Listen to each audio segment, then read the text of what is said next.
You are listening to Business Day Spotlight. Good morning, good afternoon, and good evening, and welcome to the Business Day Spotlight podcast. Today, it's an interesting one because we're talking about what might be a change in the way that people are transacting out here in the world. My name is Mdiwa Gavaza, and I'll be your host. And I'm joined in studio. by Mr. D'Souza. That is Richard D'Souza, who is a senior partner with AltCoinTrader. Right, and he's going to be just giving us some insight, some background around some of the big news from this week, which is around Facebook's newly announced Libra blockchain. What is it going to mean for the world? What is it going to mean about the way that we interact and transact online? And is South Africa ready, for this new coin, new tokens? We don't know what they're going to be called, but let's see how it goes. So, how are you, Richard? I'm great, thanks, Madiba. Thanks very much for having me on this podcast. No, definitely. And thank you so much for coming. I think, for the few listeners out there that haven't really been, seeing the news headlines over the last 2 or 3 days, can you just give us a little bit of insight into what Facebook is announcing and what they're actually planning for 2020? Well, on the 18th of June, Project Libra was announced, by the Libra Association. They launched their white paper on the new coin that they are planning to bring forward. I don't think that people at this stage quite grasp the impact that this is actually going to have on the financial landscape. This news is massive. It's not something like Bitcoin. It's not something like our traditional banking system. This is a whole new story. It's very interesting, very exciting, and of course comes with a lot of dangers too. So you guys run an exchange? We do, yes. So does it look like you're going to be listing Libra on your exchange? 1. 2, do you think the SARB is going to accept Libra as a form of payment in South Africa? Because I think that's been the traditional challenge when it's come to cryptocurrency. And I don't know if it's fair to say is Libra a cryptocurrency? Okay, well, a lot of questions all bundled into one. Yes, all bundled into one, yes. Let's break them down one by one. I think if Facebook or the Libra Association get the go-ahead and are able to launch this coin, it is going to be massive. I am totally gobsmacked and totally astonished that something like this would actually go through, because Facebook will have such massive adoption that cryptocurrencies and traditional things like Bitcoin are nothing compared to what could happen with Facebook. Now, having said that, let's assume that it does go through and the regulators, and I'm not only talking about South Africa, I'm talking about regulators throughout the world, allow this to go through. We can see exchanges all over having to accept this coin because it is the new financial system. So, and notice the choice of my words there. I say accept this coin because it's not really a tradable coin. It is going to be pegged to a basket of traditional fiat currencies, which means that you're not really going to be able to trade it because the price is not going to change that much. But more importantly, we, as I'm sure all exchanges will want to accept it as a payment method, as a way for people to put funds onto our exchange so that they can buy more traditional cryptos. So I guess from your point of view, what actually makes, this such a massive thing? Because I think when Bitcoin first came out, and I think it must have been late 2017 when there was that real bull run on Bitcoin at the end of 2017. It touched some crazy amounts, but it's also, come back down. Is this another hyped situation, or is there actually some substance here? Well, that's an interesting one as well. Bitcoin is 10 years old, and a lot of people really don't even know about it as of yet. But Facebook has billions of users. So the difference here is overnight adoption. Facebook has also teamed up with 28 really tech giants, key players. The ones that stand out for me is Master and Visa. So obviously the adoption will be like overnight it will be explosive. Now that will be the difference between Libra coin and Bitcoin. So you will be able to pay anywhere with Libra coin. You won't have to carry a wallet anymore. So Bitcoin has always battled with one thing, and that is adoption. Now Libra coin or Facebook coin are going to overcome that because they already have a captive market. So from the get-go. From the get-go, they come out of the gates and they're already at full speed. So that is why it is so amazing. That is why this news is so massive. And people will see that in the months to come. So can you just let the people that are listening know why the issue of cryptocurrencies has always, sort of seemed like sorcery of some sort, because there's always been a lot of confusion around what it is and how is it traded, how is it exchanged, how do people get it, and regulators have also sort of tended to be like, what is this thing? But now just talking and hearing people, you hear them saying that because Libra is going to be a stable coin, that it's likely to get approval compared to what was happening before.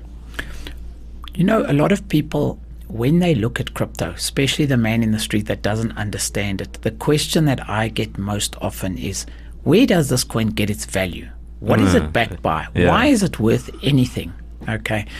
And I think that has been another major stumbling block for cryptocurrency. Look, it has very, very sound reasons why it has its value. And, if you do a study into it, they become apparent. I mean, there's a blockchain behind it. There's masses of work. There's hundreds of thousands of people dedicating their lives and working on the platform. So it has a lot of value. But people don't seem to understand where that value comes from.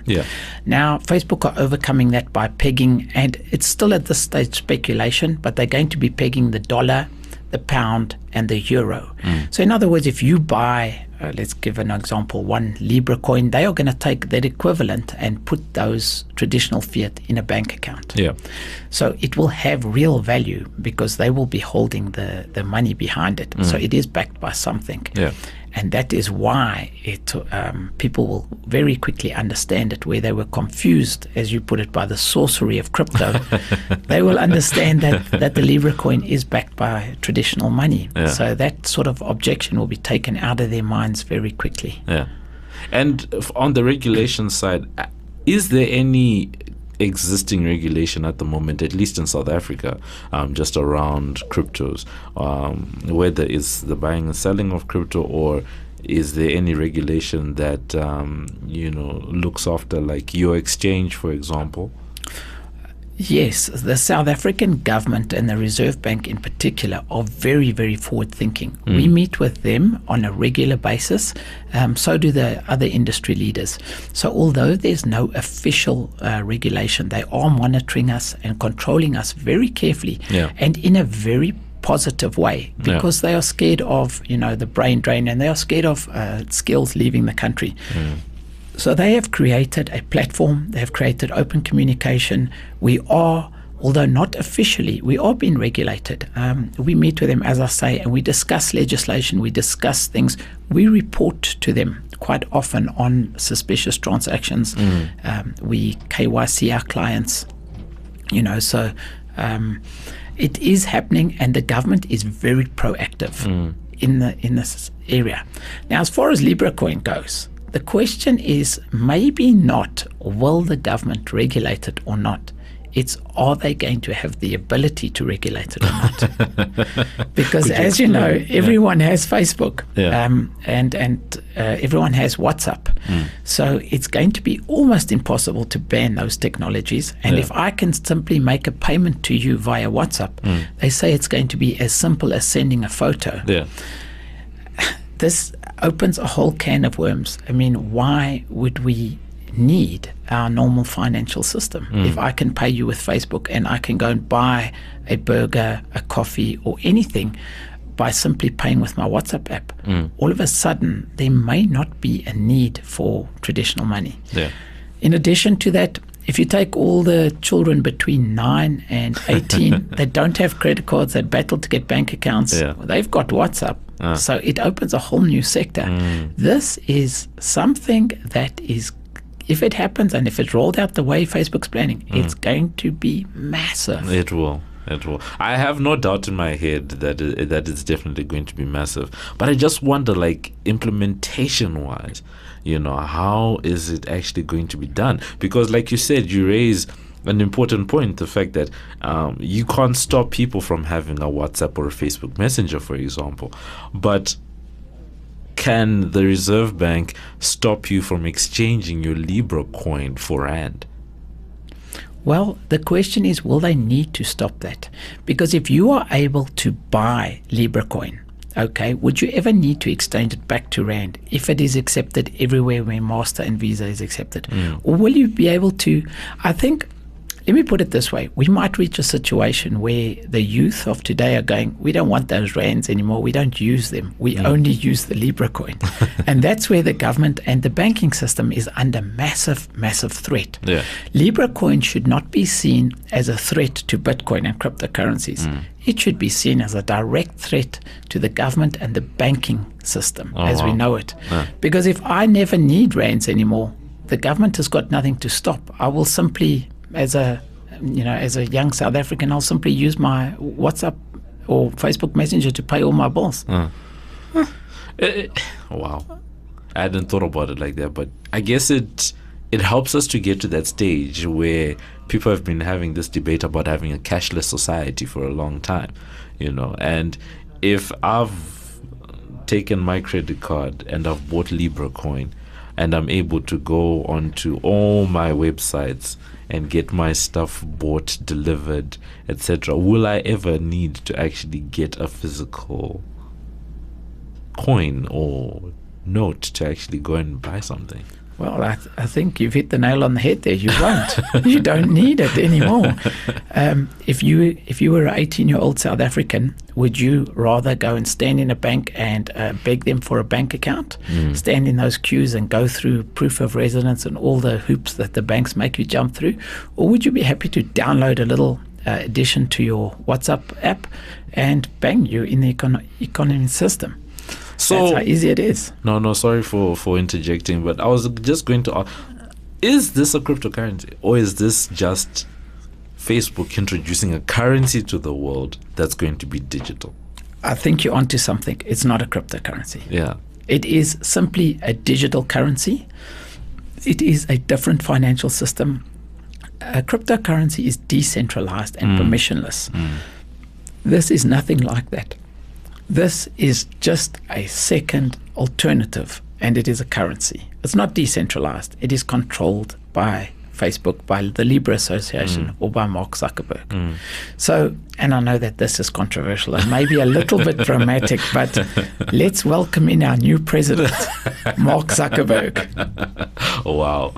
I like the fact that you also, because I think you and I, the way that you're talking, I think we might be in agreement that the Libra Association sounds like a central bank.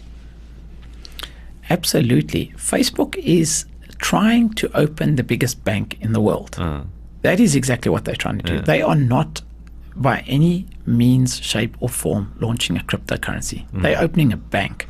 And if people understand that, if the regulators understand that, then they will understand the threat. And maybe we should quickly talk about the threat. With and I'm just going to go through the three sectors. With cryptocurrency, there is no threat because there is no central authority. There is no possibility of someone becoming corrupt and making poor decisions.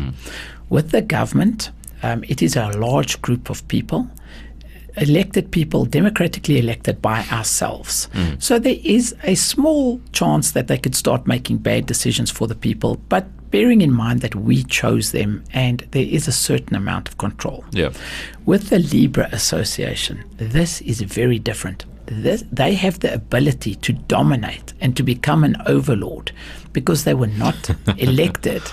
And if they control the finances, I mean, we all know they control every other avenue of our society. They know who we are. They know who our friends are. They know what we like. They know what we eat. They know where we check in. The last leg is our financial leg. If they control our finances, we are possibly handing over all of our freedom to the Libra Association. And at the risk of sounding extremely dramatic, we have a new overlord that is nothing like we've ever seen before. I think Facebook hasn't really inspired confidence when it comes to issues of privacy, because you're talking about giving up a lot of data, which users have already done for years now. But now you're also giving away sort of financial data and the like from there. Do you think that's going to hamper their efforts to actually launch the currency next year? Well, Facebook did see that as an obstacle. The reason I say that is because they very cleverly created the Libra Association and were very quick to announce to the press that they are not going to be using or selling our financial information. They have promised that our financial transactions will remain completely anonymous and they will not use it for ad revenue or to track us in any way, shape or form. But as you correctly point out, Facebook's reputation for privacy is not the best. So they are trying to put it a step away and create a different association, and we will see how that goes. It depends whether the people will trust them. But I think that the way that they are going to introduce the wallets and the ease that they're going to make it for us to pay with Libra Coin, with all these apps, is going to be extremely seductive and extremely easy. So even though we don't fully trust them, because we very much like sheep and we go the easiest route, adoption will not be hampered, in my opinion. And then I want you to perhaps talk to us about the messaging that Facebook has been using, because last week I had an opportunity to actually engage with the Calibra team at Facebook, and I said to them, you guys are building a central bank with the Libra Association, and they said, no, we're not. And then I asked, are you guys pegging? And they're like, no, we're not. So can you just maybe talk to us about why they might be avoiding using certain terms, or trying to frame their argument in a certain way? I think that that's very interesting, and we know that in the early 90s, Bill Gates tried to create a currency. Really? Electronic currency. And the American authorities outlawed it immediately because they knew what would happen.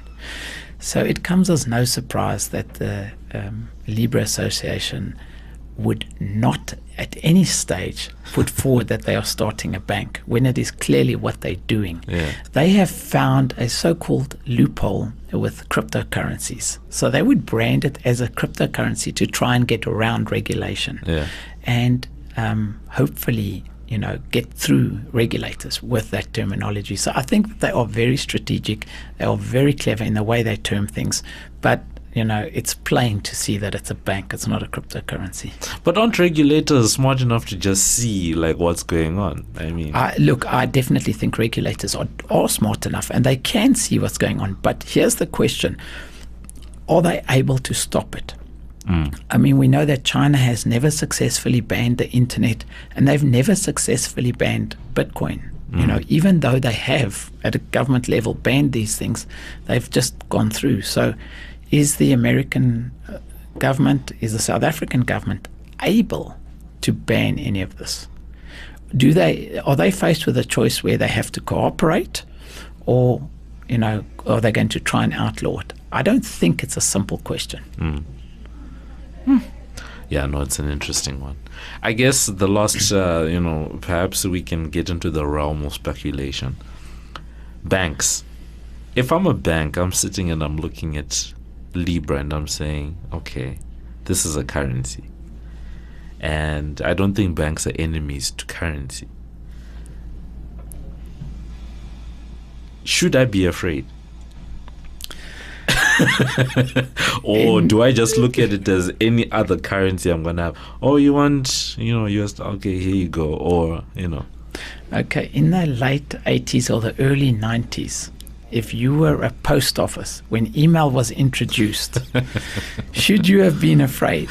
Because they weren't. They were like, no, people are still going to use the post office. Yeah. And people keep thinking that the post office will adapt. Yeah. And right now, the post office is still around, Yeah. but it is a shell of what it used to be. Yes. Now, the reason why I think that the bank can't simply take the attitude that this is another currency and we like currencies is because Facebook, Libra coin, the network that they have, they do not need the banks. Yeah. The banks can play no role or cannot assist them in any way. So if I was a bank, I would understand that this is the biggest threat the Banking Association has ever seen, ever. So although it will take a long, long time, this won't happen overnight. It will take many years, but it is the start of the end. Yeah, the start of the end. So banks are going to go the way of the post office if they don't adapt. Well, I don't know how they will adapt, but very much so. If they don't adapt, they have got big problems.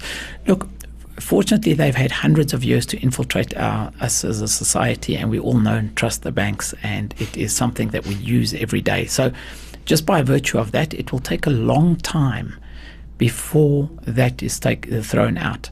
But what will happen is as the youth grow up and as people no longer find a need for banks, I would say, in my opinion, and believe it or not, I'm no banking expert, but the banks have got serious problems if this currency launches. The other group of people I'm a bit afraid for is the fintechs, because I think fintech companies have faced an adoption issue, right? An adoption issue and an interoperability issue. If I'm using Zapper, SAPS, or SnapScan in one shop, the next shop might not have it, or all of those issues. And I'm thinking to myself, all the issues and problems that fintech saw in traditional banking and were trying to address, Facebook looks like it's just going to come and do everything in one fell swoop. You're absolutely correct. I was very optimistic with Zapper, with SnapScan, because it was real solutions and it was real innovation from the financial industry. So it was very exciting, the fact that we didn't have to carry wallets and so on. But I think you are 100% correct when you say Facebook is going to come and solve all of these problems overnight. And just by virtue of the fact that they've got MasterCard and Visa on board, they've got PayPal on board, they've got all the key players on board. This is a project that is very, very likely to succeed and to dominate. So, yeah. And then lastly, as an exchange, are you guys, have you guys begun receiving questions from, I guess, bigger players, bigger investors around whether or not this is something to put money in for next year? We have. I've personally published a couple of videos on it. Here's a very interesting thing, which I don't know if a lot of people realize. But the Libra Association is going to actually be launching two coins. One being a stable coin that will be used for transactions. In other words, buying coffee, paying bills, paying friends, and so on. And that coin, obviously, there's not much of an investment opportunity because that coin is stable and will not rise and fall. They are introducing a second coin, which is an investment coin, which will not be available to the general public initially. And that coin will rise as the project succeeds. And I think we know the project's going to succeed. So that coin is a wonderful opportunity. I really would like to get my hands on that coin. But as I say, it's not going to be available to the general public. It will be first given to the node operators and the elite that have partnered with Facebook.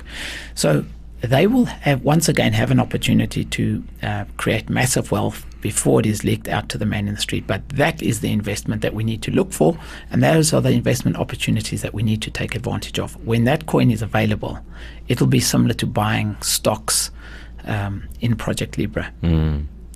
So, how can people follow you and actually get access to some of the information you spoke about? You said you've been publishing videos and the like. How can people actually, get that?